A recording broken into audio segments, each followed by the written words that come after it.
Hey, what's up, cats and kittens? And shout out to all my cerebral lights. It is she, the Cerebral Tiva, and I'm back with another episode of In the Loop. And in today's episode of In the Loop, we're going to be talking about a very hot topic right now, and that is Cardi B versus Azealia Banks. Now, let me give you guys a really quick encapsulation of exactly what's happening. So, Azealia Banks basically called Cardi B an unintelligent, inarticulate, ratchet, culturally appropriate, adjacent, big toe. That's basically what she did. She went on the Breakfast Club, and Charlamagne, who's notorious for sort of reeling people into these feuds, and it wasn't so hard to reel Azealia Banks in because Azealia Banks walks very confident in her words and her beliefs, and so he asked her questions about some things that she'd said about Cardi B in the past, and she basically addressed them. And not only did she address them, she underscored them by calling Cardi B a caricature of a black woman and essentially accused her of pandering to the man, if you will, and shucking and jiving to some degree. Now, I agree with a lot of what Azealia Banks had to say about Cardi B, and I disagree with a lot of what Azealia Banks had to say about Cardi B. And the irony is, I think Cardi B and Azealia Banks are more alike than they are different, right? Um, Now, I say this about Cardi B. Say what you will about this girl. Feel how you feel. I personally am not a Cardi B fan. She annoys me. She annoys me, for lack of a better term. All the it's money, like I can't. As a grown woman, I can't. Now that appeals to somebody, and clearly I'm not her target demographic, and I'm okay with that. But even though I am not a fan of well, let me say this too. I do like that new song, Be Careful, so I'm not gonna lie. Um, Even though I'm technically not a fan of Cardi B, I appreciate her business acumen. I appreciate her drive. I appreciate her hustle, right?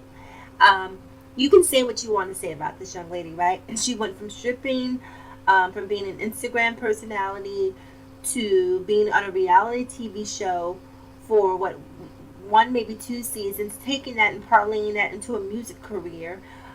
Which on the reality show, a lot of people were laughing at her musical aspirations and really discounting her musical aspirations, but she believed in herself enough to keep pushing and had the fortitude to keep pushing until she got people to believe in her.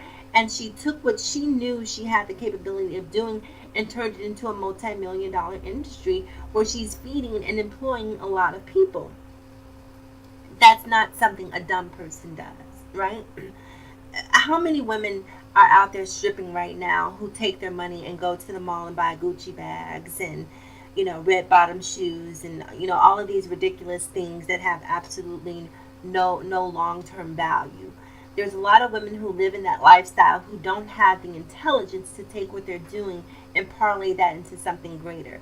Cardi B is one of the few, with the exception of, and just so I'm clear, I believe the Love and Hip Hop franchise has 4 spinoffs. There's Miami, Atlanta, Hollywood, and New York, if I'm not mistaken. If there's one I'm missing, please let me know in the comments below. Having said that, with the exception of K. Michelle, Cardi B is the only one who's really taken that platform to a whole other level. Now, we've seen lots of girls who aspire to do what Cardi B has done, but Cardi B, for whatever reason, has been the only one who's been able to take it to a whole other level. Now, when it comes to Cardi B, her success is not based on talent. Her success is based on likability. People like this young lady. People want to see her succeed. People root for the underdog, and that's what they see in Cardi B. And so that's why people really rally behind her, because she's just a likable, genuine person that you want to see be successful, right? And so knowing that, and knowing that that's your brand, and taking that and turning that brand into an industry really speaks to the intelligence. See, for a lot of people believe that intelligence is predicated on articulation, how you speak. But intelligence goes beyond just the words, your stream of consciousness, what you're capable of saying. Because if you know these things, if you're smart enough to say these things, but all of your actions are contrary to the things that you say, to me, that's indicative of your intelligence. Because Azealia Banks is wildly talented. It's undeniable. Undeniable. Now, and let me say this before I go down that road. What I find ironic about this whole thing, right, is that Azealia Banks is essentially accusing Cardi B of exploiting black culture, um, sort of quasi cultural appropriation is basically what it amounts to, that Azealia is accusing Cardi of. And what I find ironic is that Azealia Banks' new song is called Anna Wintour. Now, this is a song that is dedicated, that is celebrating a rich white woman. And she talks about Anna Wintour over and over in her songs. If you listen to her music, if you go back and listen to her catalog, you'll hear her mention Anna Wintour, quite often during her music. Now, I don't hear her talking about Dr. Maya Angelou. I don't hear her talking about Mary McLeod Bethune. I don't hear her talking about Harriet Tubman. I don't hear her talking about Maxine Waters. Like, I don't hear her talking about strong black women. I hear her talking about Anna Wintour. So, for her to have a song out where she's celebrating a rich white woman, not that there's anything, shout out to all my rich white women, not that there's anything wrong with being a rich white woman, but I just find it a little ironic that you're basically talking about Cardi B's lack of support and connection to the black female experience, and you're thinking about Anna Wintour. Like, to, to, comment below if I'm wrong, if I'm tripping. So I just wanted to touch on that for a little bit. Now back to Azealia Banks. Now here's the thing: Azealia Banks is well spoken. She is an incredible artist, but she is the queen of self sabotage, right? She knows the right things to do. She knows the right things to say, but she's constantly embroiled in controversy. Every single time you turn on the TV or the internet or social media, Azealia Banks is in some sort of altercation with Russell Crowe or a flight attendant or some random person on the street. Wherever Azealia Banks goes, drama is sure to follow. That drama has become her brand. Now, at the same time that drama has become her brand, she can't understand why people don't like her, why people don't support her. And there are some people who do like her. There are some people who do support her. Now, I personally I like the art. Like, to me, Azealia Banks is sort of the female Kanye. She's like an amalgamation of Kanye West and Lindsay Lohan. Like, just those very talented self-destructive personalities that, for whatever reason, they believe their own hype, and they don't understand that sometimes it's better to let your art speak for you, speak through your art, because when you say some of the things that you say, these words now live in perpetuity. The internet has changed. It's changed our lens. It's changed our filters and what we see. So when you say something, it doesn't just go away anymore. It's just a matter of a Google search and pressing play, and that constant reminder of what you said and what you've done will live on in perpetuity. And so I think that Azealia Banks needs to be a little bit more calculated in terms of how she moves. Now, calculation, risk assessment, business acumen, branding, all of those things are hallmarks of intelligence. And so because she has the lack of self-control, to me that either speaks, maybe she has some sort of mental health issues that need to be addressed. Maybe there's some sort of chemical imbalance. Maybe she's bipolar, manic depressive. Not saying that to be funny, but maybe there is something really going on that's causing her to be so irrational, so erratic, and really sort of I guess, fueling the histrionics that we see from her. And I think that if that's the case, then that's a conversation that she should have, because that would make me a little bit more empathetic to who she is and what her plight is. Just attacking Cardi B for being Cardi B, I don't think it's a fair thing to do. And she attacks everyone. I thought it was interesting too that during this interview she was basically sort of giving props to Beyonce for the Lemonade project. Lemonade is probably my least favorite Beyonce album. Yep, I said it. And I know the Beehive is probably going to swarm on me for some of the things that I have to say about Beyonce, but so what? I like Beyonce, love Beyonce's music, but Beyonce to me is not the voice of the intelligent black woman. Neither is Cardi B, neither is Azealia Banks. Those are not the women that I look to as an intelligent black woman for guidance and tutelage. So I'm not looking to any of them for that. I'm looking to them to them to create art, right? So Beyonce, if you notice, Beyonce doesn't really do a lot of interviews, and part of the reason that she doesn't do a lot of interviews is because she doesn't speak very well. She's not very well spoken. That's not her.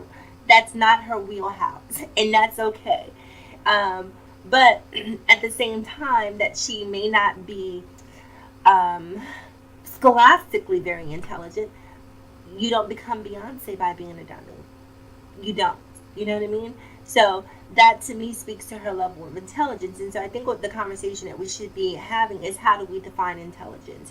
What what is intelligence? Because intelligence isn't being able to use, four syllable words, to make that others around you may not understand, to make them feel less intelligent, because anyone can open up a dictionary or thesaurus and read and understand what those words mean, but it's about the application. How do you apply those words? How do you apply those lessons? And if you are Azealia Banks and you find that you've been making music and you're going in this circle where you're relegated to this um, D-list celebritydom, then it's not about the art anymore, because she's clearly a great artist. It's about the likability, it's about the branding, it's about the antics, the shenanigans, that are really disallowing her career to blossom to the degree that it would be capable of if she were likable on the level that Cardi B is. Cardi B knows her audience. She's speaking to her audience, and like Cardi B is not the voice of the intelligent black woman. She is the voice of some black women. There are lots of black women who understand Cardi B's point of view. The black female experience is not a monolith. It's not one dimensional. There are lots of different layers to it. And Cardi B is the voice for many black women, um, like it or not. And that's just the reality of the world that we live in. Now, I do agree with Azealia Banks when she spoke about Cardi B. Basically, I believe it was a Rolling Stone article where Cardi B talks about, not using condoms. That's a very reckless comment. I cannot, that's inexcusable as far as I'm concerned. When you become a celebrity, like it or not, you are a role model to some degree. Now, if you don't like using condoms, that's fine, but do we really need to know that? Is that something that you really need to propagate? I think not. So I don't understand why she felt it necessary to say that, like it was a cool thing to do.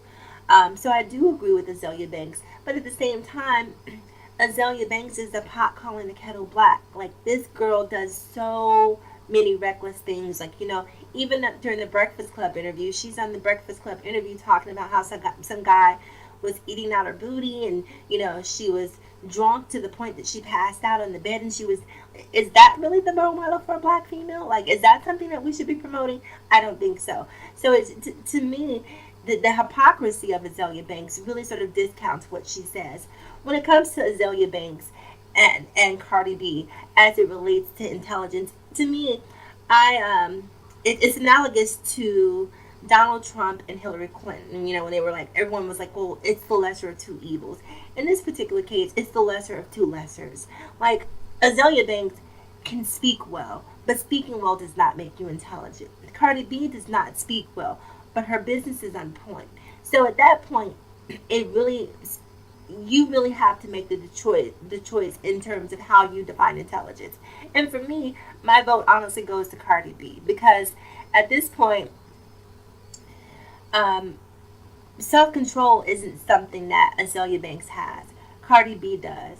Cardi B can gain more knowledge. She can read more. She can become more cultured if she wants to. However, I think that doing those things would actually be contrary to the brand that she's created. But my point being is that anyone can learn big words. That's not a big deal. Anyone can pick up a thesaurus. Anyone can download an app. I suggest that you do it if you're interested in increasing your vocabulary.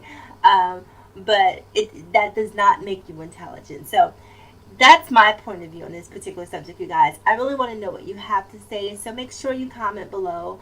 Like, comment, share, and subscribe if you feel so inclined.